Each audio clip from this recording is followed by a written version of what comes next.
그래서 이분에 대해서는 이렇게 프로이스도 묘사하고 있어요. 하늘의 사자와 같이 그는 일본을 돕기 위해서 왔다. 일본은 그 성정, 습관, 사물, 상업과 생활 방법, 그 밖에 모든 점이 서인도민 유럽과는 다르다. 반대다. 때문에 만약 일본에 대해서 명확하고 선명한 저교를 작성하지 않는다면 다른 나라 사람들은 어떤 방법으로도 일본의 상황과 정치를 이해할 수 없다. 그러니까 반복적으로 얘기를 해요. 그러니까 일단은 콜럼버스가 아메리카 대륙으로 갔잖아요. 거기에서도 선교를 할 때 아메리카 원주민에 대해서 굉장히 야만적인 방식을 쓰잖아요. 그런데 이 가톨릭 선교사들이 사실은 중국하고 일본에 와서는 대단히 놀래요. 왜냐하면 어마어마한 선진 문물이거든요. 이 선진 문명 속에다 어떻게 하면 가톨릭을 심을 수 있을까라고 하는 고민을 하니까 그걸 쓰신 거예요. 이 발리냐뇨 신부님이. 그러려면 일본을 알아야 한다라는 거죠. 일본인들을 알아야 되고 일본인들은 어떻게 생각하고 어떤 습속을 가지고 있는지, 그리고 얘네들이 믿고 있는 불교는 무엇인지, 그러면은 그것이 무엇이 잘못됐는지 이 얘기를 해야 될 필요가 있다라는 얘기를 반복적으로 하신 분이고, 그런 책을 써서 예수의 총장 신부님도 설득하고 교황님도 설득하고 하신 분이다. 그래서 적어도 일본 교회사를 이렇게 한 번이라도 보시게 된다면 발리냐뇨 신부님 정도는 꼭 반드시 기억을 해주시면 좋을 것 같아요. 그러니까 이런 책들을 낸 거예요. 니온 카테키스모 같은 책들을 내서 선교를 했고요. 그래서 뭐 일본에 굉장히 흥미로워요. 이 시기를 보면 대단히 흥미롭다라는 건, 일본이 1868년에 메이지 유신을 일으켜서 그 1868년 메이지 유신에 성공해서 일본만 빠르게 근대화를 했다 이렇게 말을 하는데, 사실은 그렇게 간단하지가 않다라고 하는 걸 이 시기를 보면 또 알 수가 있어요. 그러니까 이 시기에 선교사들이 가지고 온 근대적인 제도들이 있었죠. 그러니까 예를 들면 뭐 콜레지오 같은 경우는 여러분들이 대학을 다 콜레지를 나온 거잖아요. 그렇죠? 컬리지를 나온 거잖아요. 그 양태, 근대적인 교육의 형태를 이 시기에 벌써 일본으로 도입을 시켰던 거예요. 그러니까 왜 일본이 1868년에 메이지 유신을 하고 발빠르게 움직일 수 있었느냐. 그것도 그 움직임을 이끈 사람들이 아까 얘기했던 그 큐슈 지역의 다이묘들이거든요. 그러니까 요 시기가 없었다라면 1868년까지 가는 그 근대 시기에 일본은 있을 수가 없었던 거죠. 그러니까 선교사들이 오셔서 일본을 중간구로 만들고 교구장 만들고 수도원 짓고 사제관 세우고 신학원 만들고 신학교 만들고 수련원 만들고 어학교까지 다 만들었더라고요. 그래서 라틴어 가르치고 포르투갈어 가르치고 이런 것들을 하셨던 거죠. 그러니까 그것이 근대적인 제도의 토대가 되면서 일본이 빠르게 서구 문물을 받아들일 수 있는 전제 조건이 됐다라고 하는 걸 알 수가 있어요. 그리고 또 하나는 양자가 동등하다라고 봤다라는 거예요. 일본인하고 유럽인이 동등하다라고 보고 선교를 했다라고 하는 것도 굉장히 중요한 거죠. 그러니까 지속적으로 서유럽의 비판이, 선교에 대한 문제 제기도 많이 지난번에 저희 동복원에서 선교 포럼을 했지만, 여기 포럼에서도 핵심적인 게 선교가 갖는 어떤 제국주의적 속성에 대한 문제 제기가 굉장히 많은데, 이분은 동등하다라고 본 거예요. 동등한 가운데서 성화시킬 수 있다라고 본 거죠. 교화시킬 수 있다라고 봤다라는 데서 기억할 필요가 있고요. 일본인의 예법을 배우고 습득해라라고 하는 거. 그래서 이분은 이제 어쨌든 적응주의 선교 노선을 핀 거고요. 그래서 어쨌든 이렇게 말했다는 거죠. 앞으로 만들어질 수많은 교회가 원주민인 일본인의 성직자 없이는 통합될 수 없다. 그러니까 아까 그 카브라 신부님 같은 경우 일본인을 성직자로 안 만들려고 그랬잖아요. 근데 그러지 않고는 안 된다. 일본인 스스로 성직자가 나와야만 한다라고 하는 걸 엄명한 거죠. 그래서 일본인 안에서 신부님들이 이제 탄생을 하게 되는 거죠. 나오게 되는 그런 흐름까지 있다. 그래서 어쨌든 선교사들이 모여서 여러 가지 고민들을 하는 거죠. 그래서 이게 이제 대단히 이제 중요한 고민 중에 하나가 뭐냐면, 이런 거는 이제 기본적으로 하는데, 아까 말했던 것처럼 무역이죠. 무역에 의존하는 걸 어떻게 할 거냐라고 하는 고민들이 되게 있다는 거 하고, 또 하나는 나가사키를 봉헌하잖아요. 그러니까 나가사키를 봉헌하는데 이 나가사키를 받을 것이냐 말 것이냐라고 하는 고민, 이 두 가지가 핵심적으로 되게 고민을 했나 봐요. 그래서 근데 이거를 이제, 왜냐하면 나가사키를 받으면 그 나가사키의 그 영지에는 카톨릭 선교사들이, 신부님들이 거의 이제 세금도 걷고 뭐 이런 것들까지 다 하는, 그러니까 대단히 세속적이 되는 상황이기 때문에 이걸 굉장히 고민을 했었던 것 같아요. 근데 이제 여러 가지 위험 상황, 그러니까 이때 당시가 전국시대고, 그러니까 목숨이 이제 위태로운 이런 상황이 되니까, 그러니까 어쨌든 받아들일 필요가 있었기 때문에 결국은 이제 받아들이고요. 그래서 1581년에는 카스퍼 코엘류가 초대 이제 중간구장으로 임명되게 돼요. 그래서 조금 이제 빠르게 나가보고요. 그래서 이 발리냐뇨 신부님 같은 경우는 또 하나는 통신제도, 그러니까 즉 본국이라고 얘기해야 되나? 교황청과 예수회 총장님하고의 이 통신제도, 이게 연락이, 그러니까 예를 들면 생각해보면 13개월 걸려요. 프란치스코 하비에르 신부님이 일본까지 오는데 고아를 들러서 그때 당시에 배는요, 범선이거든요. 바람에 의해서 오는 배예요. 그러니까 바람이 만약에 안 불어주거나 그러면은 바다 한복판에서 머물러 있어야만 되는 거예요. 배가 안 움직이는 거예요. 그러니까 거기서 그냥 떼약볕에 죽을 수도 있고 이러니까 연락이 굉장히 힘들었겠죠. 그러니까 요걸 어떻게 하면은 그 계절 날씨도 잘 파악하고 그래서 서로 잘 이렇게 연락을 제대로 하게 할 거냐라고 하는 이 통신제도도 만들어서 원활하게 만드는 일도 이분이 하셨고요. 그래서 그 예수의 일본 연보 같은 게 되게 많이 남아있다라고 했는데 요것들을 이렇게까지 남아있게끔 하신 분도 그 분이다. 그래서 모두 다 기록을 남겨라. 그러니까 모두가 기록을 남기고 정기적으로 여기에 와서 선교하는 분들은 서한을 작성하라라고 하는 걸 의무화시킨다든가 이런 것들을 하셨어요. 그래서 그리고 생사무역하고 이 문제는 어쩔 수가 없다라는 거죠. 이게 이제 왜냐면 굉장히 중요했다라는 거야. 포르투갈 무역선이. 그러니까 아까 제가 그 비단옷을 얘기를 했는데 지금 우리가 생각하면 비단옷 하면 여러분들 뭐 실크 브라우스 정도 가지고 있겠죠. 그죠? 지금은 여러분 비단 그러면 중국 가서 비단 사시지 않죠. 그래서 우리는 지금은 실크 하면은 전부 다 우리 이탈리아 거 뭐 이런 거 좋아하잖아요. 그죠? 근데 이때는 중국의 비단은 사실은 로마 때부터 알려져 있었어요. 그러니까 로마의 귀족들도 비단을 이걸 갖는다라는 건 어마어마한 일이라니까요. 그렇기 때문에 이 무역이 이 비단을 탐내서 온 거거든요. 그러니까 무역 상인들이 포르투갈 상인들이 이 비단을 사가지고 간다라고 하는 건 어마어마한 부를 이루는 거고요. 일본도 중국하고 직접적으로 무역을 할 수가 없었어요. 왜냐하면 책봉 조공국가 안에 들어가지 않았기 때문에. 그러니까 포르투갈 선을 끼고 일본이 무역을 한 거예요. 근데 일본의 귀족들이 기모노를 이 비단으로 만들어 갖고 입고 싶은데 그런데 이거를 포르투갈 상인들이 와서 사준 거죠. 그래서 일본에서 나오는 이와미 은강이라고 하는 데서 나온 은으로 지불을 해서 이 비단을 샀단 말이야.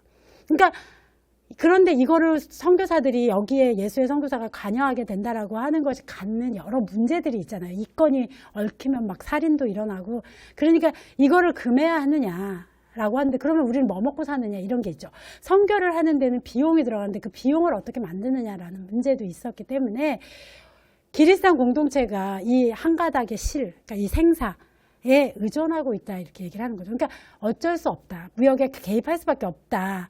그렇지만 되게 고민했던 거예요. 선교사들이. 이 필요성과 애정 때문에 무역을 합법화하고는 있지만 우리들의 일로는 몹시 걸맞지 않다. 이렇게 얘기를 하는 거죠. 그러니까 지금도 신부님들이 사업한다라고 그러면 여러분 그렇잖아요. 근데 사업적 능력이 탁월하신 분들이 있다라고 저는 생각해요. 성지 경영이나 이런 거 하실 때 저는 정말 감탄스럽다 이런 생각을 하게끔 하시는 분들이 있지만 아무래도 이것이 이제 모순되는 부분들이 있는 거죠. 그러니까 괴로웠던 것 같아요. 근데 괴롭지만 할 수밖에 없었던 현실적인 문제가 있었고 그래서 1979년 가을에는 나가사키를 봉헌을 하거든요. 근데 이걸 받을 것이냐 말 것이냐도 논란이 있었지만 받고 그래서 나가사키는 지금도 여러분들이 가보면 일본에서 굉장히 이질적인 곳이다라고 하는 느낌이 있잖아요. 그래서 그곳에는 그러니까 일본하고는 좀 다른 그러니까 카톨릭의 영향이 굉장히 강한 이건 이때부터 이 역사가 있다. 그러니까 여러분들이 1579년에 나가사키가 예수의 선교사들에게 봉헌됐구나. 그래서 나가사키는 일본에서 좀 다른 곳이야 라고 얘기하는 거죠. 그래서 이 우라카미 성당 같은 건 뭐 1900년대에 지어진 성당이긴 하지만 이게 이제 원폭 때 이제 다 불타버리거든요. 네, 이런 분위기가 나가사키를 구성하고 있다라고 하는 건 기억을 할 필요가 있겠죠. 그래서 이게 이제 선교와 무역에 대해서 그 발리냐뇨 신부의 얘기예요. 주님의 사랑과 은총을 받은 이래로 이곳의 신자들을 안전하게 돌보는데 가장 도움이 됐던 것이 바로 저 배라는 거죠. 그래서 이 배는 큐슈 남부 지역에는 정박할 수 있지만 분고나 교토 지역은 항구가 좁아서 협소해서 불가능하다. 그래서 일본 영주는 아주 가난하기 때문에 항구가 정박하는 동안 얻을 수 있는 이익이 크다는 것을 알고 교역을 위해서 노력을 거듭했다. 그래서 또한 이러한 배가 천주교 신자와 교회가 있는 지역에 머무를 것이라는 점을 알고 사제들이 자신의 영지로 오기를 바란다. 그러니까 이게 선교에 도움이 됐다라는 거죠. 그래서 신앙이 없음에도 불구하고 교회와 개종자의 안전에 힘을 썼고 그에 대한 대가로 교역이라는 이득을 얻기를 바랬다. 그래서 일본 백성은 영주의 명령에 따르는 위치에 있기 때문에 영주의 한마디 말에 쉽게 개종을 했고 그러한 개종이 자신의 바람과 일치하는 행동이라 여겼다. 그래서 초기 일본에서 개종을 한 사람들은 모두 이런 방식으로 개종을 했고 덕분에 우리는 환대를 받을 수 있었고 이런 곳에서 개종 활동을 벌일 수 있었다. 그러니까 고민과 나름대로의 의미를 이렇게 서술하고 있습니다. 그래서 이게 이제 그러니까 유럽을 이걸 찾아서 왔어요. 그러니까 중국에서나 나온 것들이에요. 그러니까 이 대항해 시대를 열었던 것들은 이 청화백자도 지금의 진짜 그 아까 제가 얘기했던 람보르기니급이에요. 이걸 가졌다라고 하는 거니까 이게 미친 영향이 세계사적으로 굉장히 크거든요. 그러니까 중국에서 나온 거죠. 그러니까 이런 거라든가 비단, 이게 로마 시대에 그 귀족들도 비단을 원했고 인도로 왜 그렇게 많이 갔느냐, 고아의 근거지를 만들었냐면 인도의 향료 때문이었던 거죠. 그래서 이게 스페인 제국이라든가 포르투갈의 은하가 대거 중국으로 흘러들어요. 그래서 중국으로 흘러들어서 그 은하가 어디로 왔느냐면 중국의 만리장성하면 여러분들은 진시황이 만들었다고 생각하지만 우리가 지금 보는 만리장성은 다 명나라 때 그 거대한 무역 속에서 이득을 얻어갖고 세운 거다라는 거예요. 그래서 이런 것들도 참조하면서 이해를 하시면 그때 당시를 이해하는 데 되게 도움이 되는 거죠. 그래서 나가사키를 양도한 사람은 오무라 영주인데 그의 아들 산초는 예수의 신부들을 힘써 도와야 할 것을 고려해서 앞서 적은 예수야 그 순자세계 나가사키 시와 그 경계에 접한 모든 논밭과 더불어 일체를 포함해서 영구히 증여를 했다라는 거고요. 이걸 수락한 데에는 이 류조지 다카노부라고 하는 사람이 이 오무라하고 이게 되게 그 카톨릭 영주하고 막 굉장히 치열한 싸움이 있었어요. 그래서 죽고 죽이고 선교사도 죽고 도망가고 막 이런 일들이 반복되니까 피난처가 필요했던 거죠. 그러니까 안전하게 자신들을 지킬 수 있는 영지가 필요했고 그곳에 포르투갈선이 들어와서 본국하고의 연락이 필요했기 때문에 받아들였다라는 거죠. 그래서 이게 이제 무역의 이익을 확보할 수 있었고 그래서 어쨌든 고정 수입도 확보할 수 있고 이런 것들 때문에 결국은 받아들였다. 그래서 이때 했었던 것들이 이제 세법 같은 게 근대적 세법이 세를 매기는 관세를 매기고 이런 것들이 일본한테 미친 영향도 적지 않다라고 해요. 이 땅에서 했었던 게. 그리고 또 하나는 이제 기억해야 되는 게 덴쇼 유럽 파견 소년 사절단이라고 하는 이 사절을 파견을 해요. 이게 이제 발리냐뇨 신부의 아이디어고 아까 얘기했었던 오오무라라든가 아리마라든가 그 다음에 다카야마라고 하는 이 세 분의 영지들에게 도움을 받아서 그분들의 자제들로 중심이 돼서 유럽으로 사절단을 보내요. 그래서 이 사람들이 가서 1182년에 가서 어린 나이에 가요. 되게 어린 나이에 가서 12살, 13살 이럴 때 가거든요. 그래서 1590년에 돌아와요. 그래서 이 이토만쇼, 치지바 미카엘, 나카우라 울리아노, 하라 마르티노 이렇게 4명이 갔는데 이 사람들 중에 나중에 돌아와서 다 이제 신부님이 되는데 한 사람만 치치와 미카엘이라고 하는 사람은 이때 이 사람들이 돌아왔을 때는 1587년에 바테렌 추방령이 있었다라고 그랬잖아요. 신부님들 추방하고 탄압이 시작이 되거든.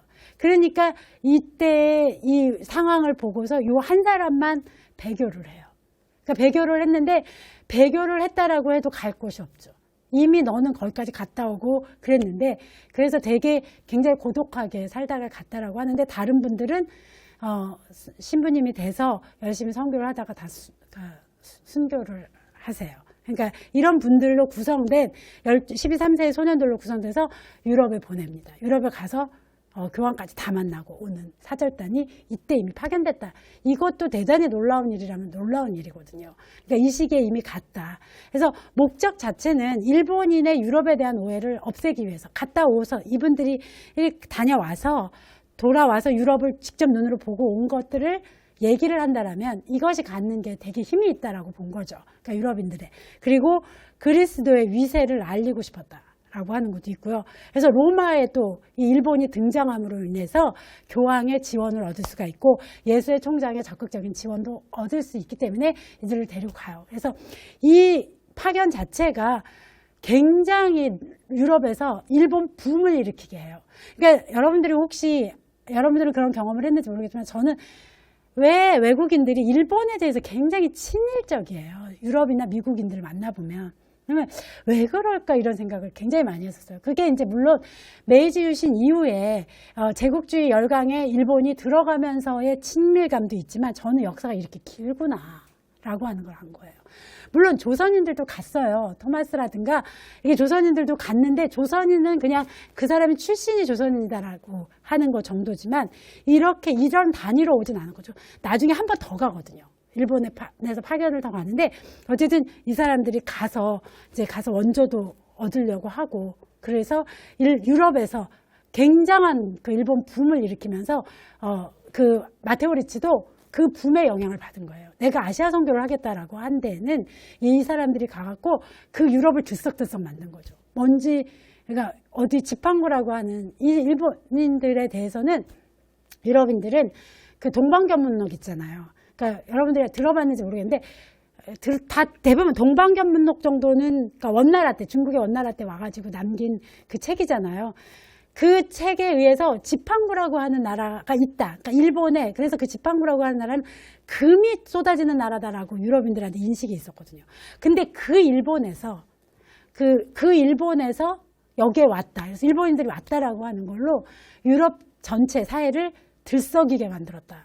그래서 굉장한 붐을 만들었다라는 거고요. 이게 독일에서 그때 당시에 나온 인쇄물이에요.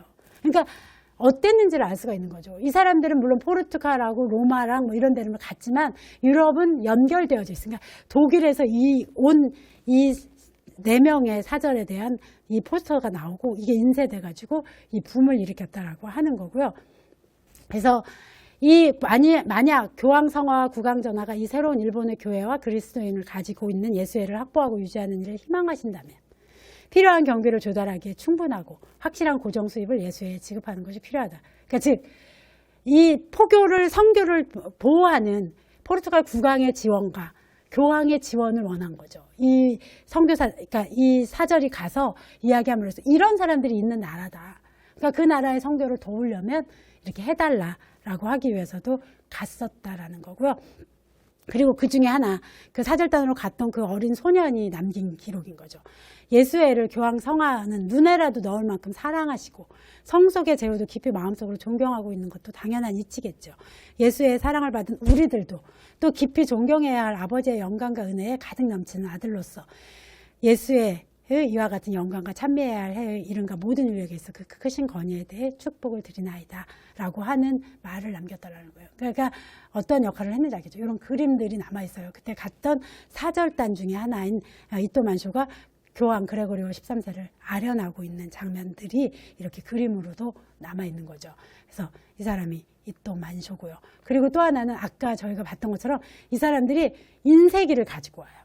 쿠텐베르크의 인쇄기는 여러분들이 세계 최초의 인쇄기 뭐 이래갖고 들어본 적이 다 있으실 거예요. 그죠? 그게 종교혁명을 가능하게 했고 막 이런 그 쿠텐베르크의 인쇄기를 가지고 얘네들이 기환을 합니다. 그래서 아까 봤던 그 교리서 있잖아요. 도칠이나 기리스탄이라든가 이것들을 인쇄해서 그래서 신부님들이 한정적이기 때문에 전 지역을 돌아다닐 수 없거든요. 그런데 이렇게 해서 이 인쇄기를 통해서 교리서를 출력을 해가지고 그 교리서를 가지고 전국을 돌아서 이거를 전하는데 굉장히 사용했다.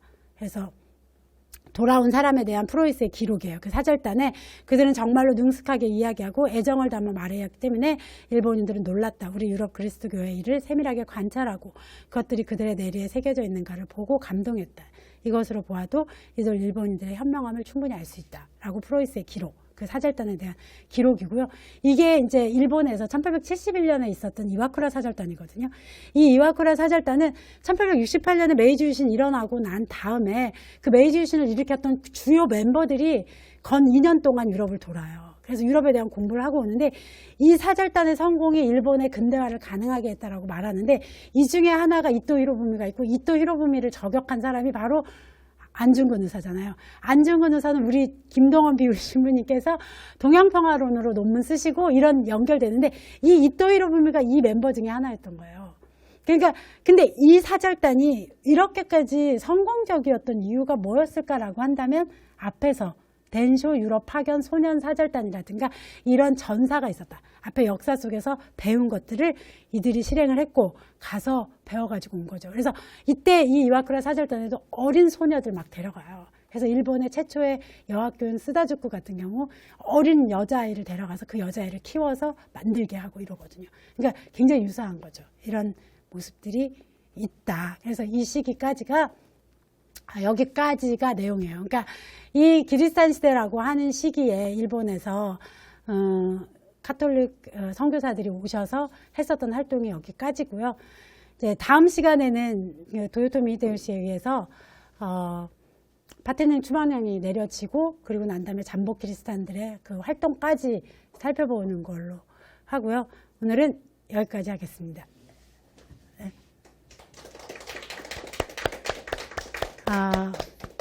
성호경으로 마칠까요? 네.